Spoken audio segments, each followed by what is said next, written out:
grand privilège pour moi de faire cette vidéo. Et l'objectif de cette vidéo, c'est comment analyser ou bien juger une prophétie. Parce que souvent, dans les églises, il suffit que quelqu'un fasse une déclaration que Dieu m'a dit et tout le monde croit que c'est la vérité. Alors, ce qui a attiré plus mon attention, c'est quand, en République démocratique du Congo, un pasteur a dit qu'il a une prophétie envers les autorités du pays, le président de la République, et les termes de sa prophétie sont les suivants. Dieu lui a fait voir des choses sur le pays, et si le président ne vient pas le chercher, il va mourir dans 2 ans. Et c'est un sujet qui fait polémique. Parfois, il y a plusieurs types de prophéties dans les églises, entre guillemets, de réveil. Et je voudrais faire cette analyse de manière froide. Alors, d'emblée, je ne vais pas aller avec beaucoup de versets bibliques. Je vais aller seulement de manière... si vous êtes correct dans votre jugement, vous saurez que ce que je dis, c'est la vérité. Comment on peut juger une prophétie? Parce qu'il est dit dans les épîtres de Paul, je crois aux Corinthiens, que s'il y a une prophétie dans l'église, il faut que la prophétie soit jugée. Alors, pour juger une chose, il faut que ceux qui jugent soient à mesure de certifier, donc en quelque sorte d'éprouver que la chose est de Dieu ou la chose ne vient pas de Dieu. Parce que d'emblée, si quelqu'un donne une prophétie, vous n'avez pas le droit de dire que c'est oui ou ça vient de Dieu ou ça ne vient pas de Dieu. Il faut juger. Pourquoi il y a une différence entre le prophète de la Bible, le prophète majeur et ceux qui ont un don de prophétie dans les églises locales? Alors, venons dans l'Ancien Testament. À l'époque des prophètes comme Moïse, Jérémie, Isaïe, tous ces prophètes qui sont auteurs ou qui ont écrit dans la Bible, Dieu parlait par le prophète. Soit par des visions, soit par des songes, Dieu se révélait par le prophète et donnait des directives sur le peuple. Dieu se révélait par le prophète. Arrivé toujours dans l'histoire avec Moïse, Dieu a suscité un homme qu'on avait appelé Aaron. Et Dieu a donné les instructions. Vous pouvez lire ça dans Exode, je crois, le chapitre 28. Vous pouvez lire le même...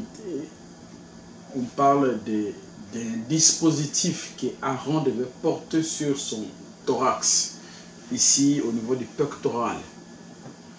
Et ce dispositif s'appelle Urim et Thummim. Si vous lisez les textes d'Exode 28, vous allez suivre la description de ces dispositifs qu'on avait appelé le pectoral du jugement. Donc il y avait 12 pierres dedans, même la couleur de ces pierres, la disposition, les rangées, tout était écrit, comment il devait être fait d'un anneau pour mettre au niveau du cou, les dispositifs de l'anneau, tout, les détails, tout. Si vous voulez lire comment était constitué ce pectoral, vous n'avez qu'à lire dans Exode 28. Et à cette époque-là, les gens consultaient Dieu au travers de ce pectoral, de cet dispositif qu'on appelait Urim et Thummim. Donc, comment ça s'est fait? Ça veut dire que si vous avez un rêve ou une vision ou quelque chose que vous voulez faire pour être certain que la chose vient de Dieu, en l'absence du prophète, vous venez chez Aaron Et Aaron va se présenter devant l'Éternel. Donc, ça veut dire dans la tente d'assignation. Et vous allez raconter votre songe, votre vision. Alors, ce dispositif avait 12 pierres de couleurs différentes. Si la chose venait de Dieu, il y aura une lumière surnaturelle qui va apparaître pour illuminer ces pierres, une lumière surnaturelle. Et quand cette lumière surnaturelle apparaissait, le peuple avait la certitude absolue que la chose venait de Dieu. Alors, s'il n'y a pas la lumière, même si votre songe, votre vision paraît être vraie, comme il n'y a pas de lumière pour confirmer que la chose vient de Dieu, on ne pouvait pas croire. Donc, votre source venait d'ailleurs. Vous allez trouver le même exemple, même avec Saoul, dans les livres de 1 Samuel chapitre 28. Saoul avait des problèmes avec les Philistins, il était en guerre et il était en débandade. Il ne savait pas quoi faire. Il est allé consulter Dieu. Consulter Dieu, à cette époque, il est allé devant le serviteur de Dieu. Et le serviteur de Dieu, à cette époque-là, portait, parce que Dieu avait établi que l'Urim et le Thummim devaient être perpétuels. Donc après la mort d'Aaron, un autre serviteur qui prendrait la place devait porter. Ça servait de juger ce qui devait se faire parmi le peuple. Et Saoul est allé consulter Dieu via l'Urim et Thummim.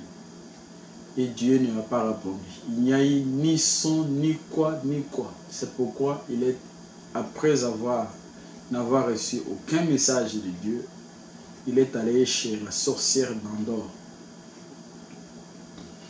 Donc, dans l'Ancien Testament, il existait des dispositifs pour tester et prouver qu'une prophétie venait de Dieu ou ne l'est pas.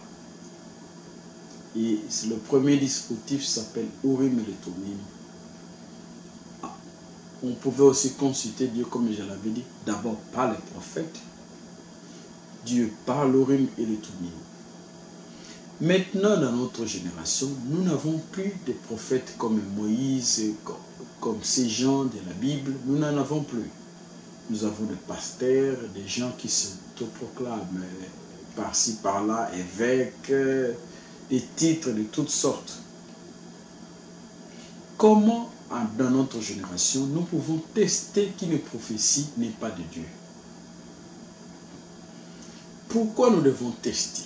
C'est parce que dans les livres de 1 Jean chapitre 4, il est dit, frères ou sœurs, n'ajoutez pas foi à tout esprit, mais éprouvez les esprits pour savoir s'ils sont de Dieu ou pas.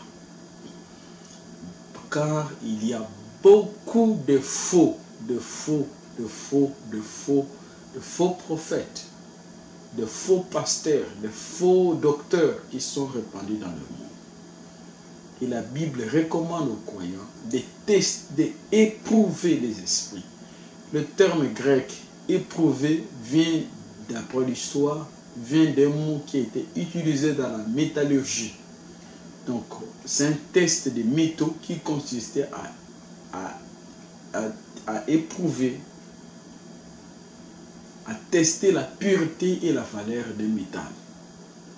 Donc, la pureté et la valeur d'un métal devait être passé par un test. Et c'est ce test-là, on dit éprouver. Vous allez trouver, par exemple, aujourd'hui, le fer à béton.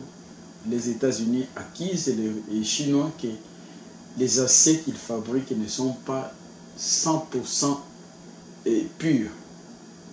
Pourquoi? C'est parce qu'ils font les tests, ils réalisent que les aciers d'origine chinoise ne sont pas de bonne qualité. Alors, il faut éprouver les esprits. Vous pouvez lire aussi que dans la Bible, les chrétiens de Bérée, ils avaient l'habitude non seulement d'écouter les apôtres prêcher, mais ils testaient, ils vérifiaient si les prédications des apôtres étaient conformes à la Bible, aux Écritures de cette époque-là qui était l'Ancien Testament. parmi les âges de l'Église, dans l'âge de l'Église d'Éphèse, Dieu a félicité les croyants de l'Église d'Éphèse en leur disant « Et tu as éprouvé ceux qui se disent apôtres et qui ne le sont pas, et tu les as trouvés menteurs. » Avec quoi on peut éprouver que ce monsieur c'est un faux pasteur? Avec quoi on peut éprouver que ce monsieur c'est un faux prédicateur? Eh bien, parce que dans chaque église croit que son pasteur est dans la vérité.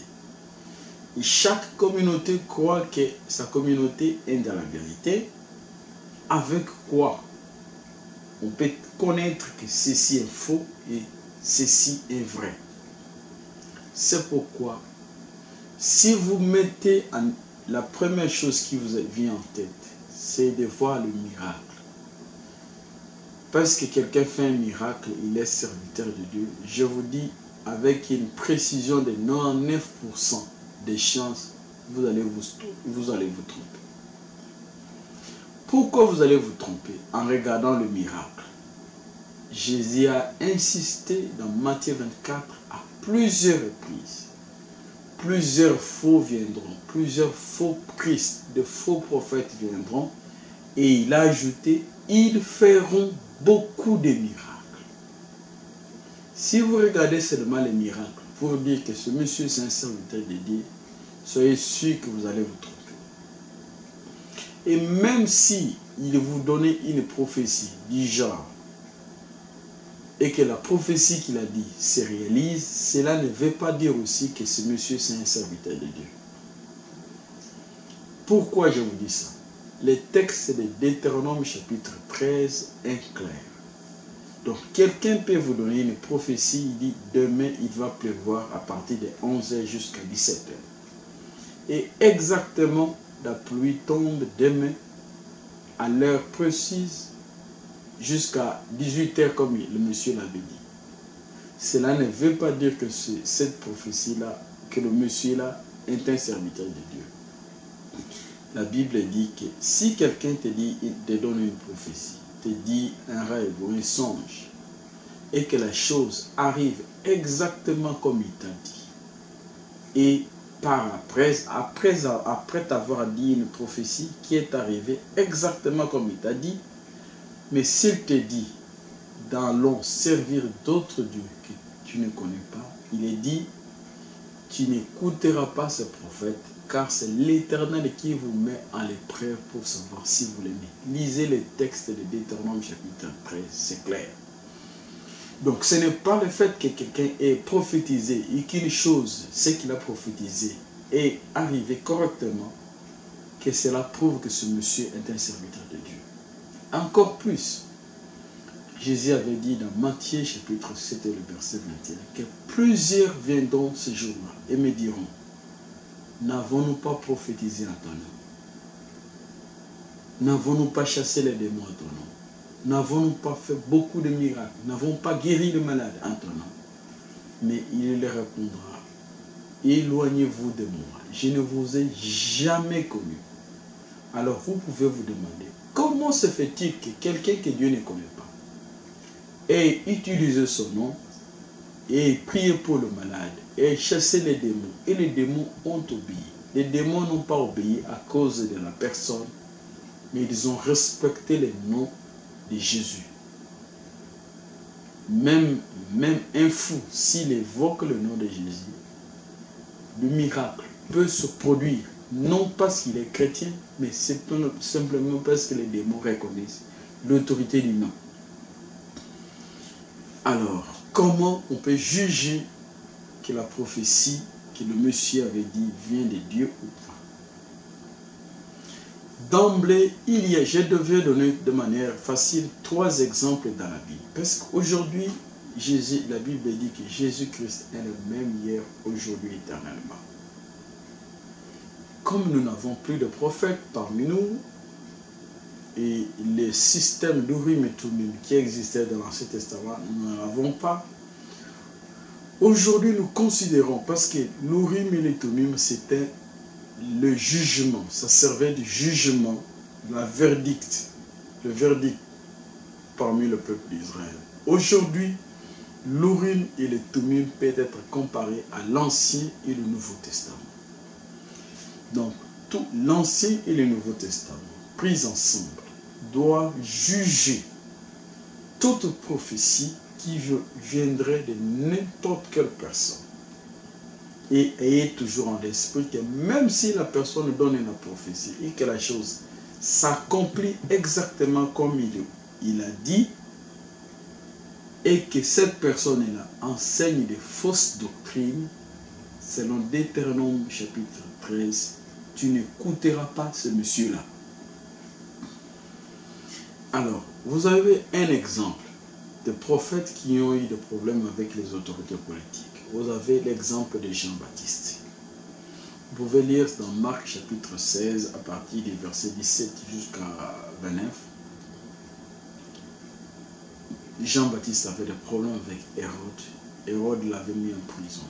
Quel était le problème? Jean-Baptiste avait dit à ce monsieur, au chef politique, qu'il n'était pas permis d'avoir la femme de ton frère. Et si vous étudiez très bien le français, si on dit à quelqu'un, il n'était pas permis d'avoir telle la femme de ton frère, pour l'étude de cette phrase, ça veut dire que Jean-Baptiste avait dit peut-être à ceux qui travaillent avec Hérode, à plusieurs personnes, et après les avoir dit que dites à votre chef, ne lui a pas permis il ne peut pas prendre la femme de son frère. Quand on dit en français, il n'était pas permis d'avoir, ça veut dire qu'on t'a déjà dit à plusieurs fois. Et il avait dit le problème. Et ça s'est résolu. À la suite, ça conduit à sa mort. Ça, c'est le premier cas. Le deuxième cas, c'est celui d'Élie et Akab. Un serviteur de Dieu avec un chef politique. Vous voyez que Élie, dans 1 Roi chapitre 18, Élie qui était recherché, et il s'est présenté devant Abdias. Abdias était un serviteur dans la maison d'Akab, comme quelqu'un qui travaille à la présidence. Mais lisez les textes de 1 Roi chapitre 18. Vous voyez comment Élie, lui qui avait reçu la révélation venant de Dieu, s'est présenté devant le roi. Et le troisième exemple que je vais donner, c'est l'exemple du prophète Élie, du prophète Isaïe, et Ézéchias. Quand Ézéchias était malade, et comment Dieu avait envoyé le prophète. Vous pouvez lire ça dans Isaïe, dans 2 Rois, chapitre 20. Vous allez trouver dans tous ces exemples que Dieu, comme pour le roi, les cas d'Ézéchias, Dieu avait envoyé Élie et avait envoyé Isaïe, dit, va lui dire qu'il donne les ordres dans sa maison, il va mourir à cause de sa maladie. Il ne guérira pas. Ça, c'est le ainsi dit le Seigneur. Donne les ordres à ta maison, tu vas mourir bientôt. La prophétie était exacte. Tu vas mourir de ta maladie, tu ne guériras pas. Ce n'est pas que si tu ne me cherches pas, tu vas mourir. Alors ça veut dire que quand quelqu'un donne une prophétie du genre, s'il ne me cherche pas, il va mourir. Alors s'il me cherche, il ne sera pas mort. Ça, ce n'est pas une prophétie. Ça, ce sont des simulations. Donc quelqu'un qui est en train de divaguer au niveau de l'esprit. Il est en train de tenter de mettre quelque chose pour dire que non, si le président dépasse 2 ans, c'est parce qu'il m'a rencontré et il a respecté mes instructions. Donc, quelqu'un cherche la notoriété, la célébrité. Et de tous les prophètes de la Bible qui ont eu des problèmes ou des révélations